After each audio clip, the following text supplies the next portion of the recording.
आप ये समझिए कि इतनी बड़ी हत्या हो गई, उनको खुद से आना चाहिए था।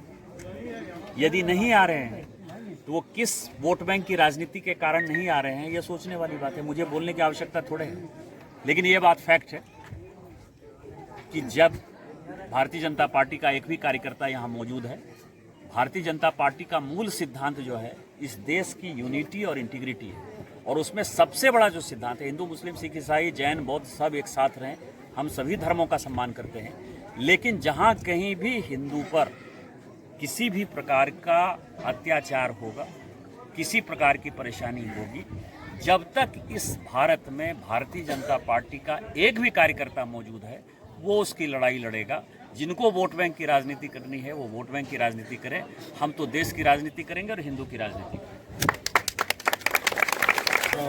न्याय दिलवाएंगे। क्या लग रहा है, न्याय मिलेगा? जरूर मिलेगा सर, लगा हुआ यदि जरूर मिल सकता है, मिलेगा। क्या कहिएगा? बोला सर न्याय मिलेगा और मेरा भरोसा हो गया है कि मिलेगा मिलेगा।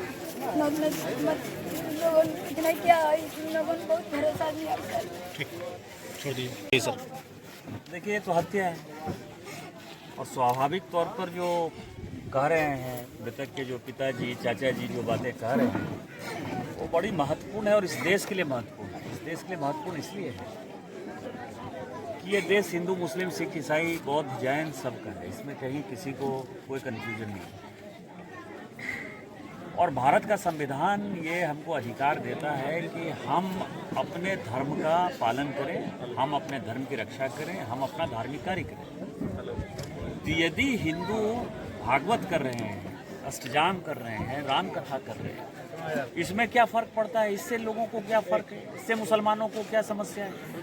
और यदि इससे मुसलमानों को समस्या है तो ये देश एक खतरनाक मोड़ पर है। जिस तरह से 19 साल के बच्चे को जो है मारा गया है, और जो बताया जा रहा है कि बबूल के पेड़ पर जो है उसकी लाश लटकी भी नज़र आई, मतलब आप समझिए कि मरने के बाद भी उसको, बबूल का पेड़ तो हमेशा कांटे का पेड़ है ना, यदि उसके मन में जो है बुरा भाव नहीं होता, मर्डरर के भाव में यदि उसकी हत्या नहीं होती तो आम के पेड़ से लटका देता या और किसी पेड़ से लटका देता। बबूल के पेड़ से लटकाने का मतलब ये है कि उसको फिर कांटे से उठाकर लेके गया और उसको वहाँ से नीचे गिरा दिया। इस तरह की बातें नहीं चलेगी। ये गोड्डा लोकसभा है, मोदी जी का राज है, और यदि किसी को यदि लगता है कि हिंदुओं को प्रताड़ित करके, क्योंकि मैंने कई एक बार कहा है कि हमारा जो महागामा प्रखंड है, बसंतराय प्रखंड है, सोनाराय पठारी प्रखंड है, मरगो मुंडा प्रखंड है और मधुपुर शहर है, वो धीरे धीरे उसकी डेमोग्राफी चेंज हो गई, और उसमें जो मुस्लिम आबादी है वो हिंदुओं को प्रताड़ित कर रही है। उसको प्रताड़ित नहीं करना है। यदि प्रताड़ित करके उसको लगता है कि हिंदुओं को भगा देंगे तो वो बड़े गलतफहमी के शिकार हैं। मुझे लगता है कि ये जितने अपराधी हैं, अपराधी सलाखों के पीछे जाएंगे यदि पुलिस अच्छे से एक्शन लेगी। अभी आपने देखा कि मैंने एसपी से, डीएसपी से और थाना प्रभारी तीनों से हमने बात किया है। तीनों को हमने फोल्डेड हैंड से रिक्वेस्ट किया है कि इसकी जांच जो है आप बढ़िया से करिए। यदि ये जांच नहीं होगी बढ़िया से तो इस जांच में हम एनआईए का भी सहारा लेंगे कि हो सकता है कि बांग्लादेशी घुसपैठिए यहाँ आकर बसंतराय में बसे हुए हों और वो जो है अपराध को बढ़ावा दे रहे हों।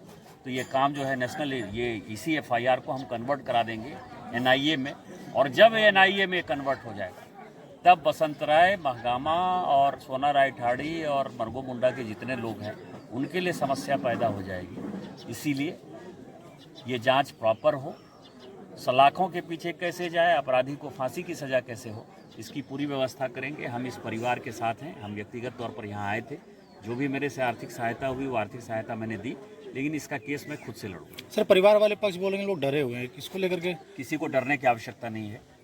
यहाँ मैं पिछले 15-16 साल से सांसद हूँ, और मैंने जो है हमेशा ये सोचा है, हमेशा ये देखा है कि मैंने बसंतराय जैसे जगह में भी दंगा नहीं होने दिया है। इसका मतलब ये नहीं है कि हिंदू कहीं से कमज़ोर है। मैं केवल ये कह रहा हूँ कि हम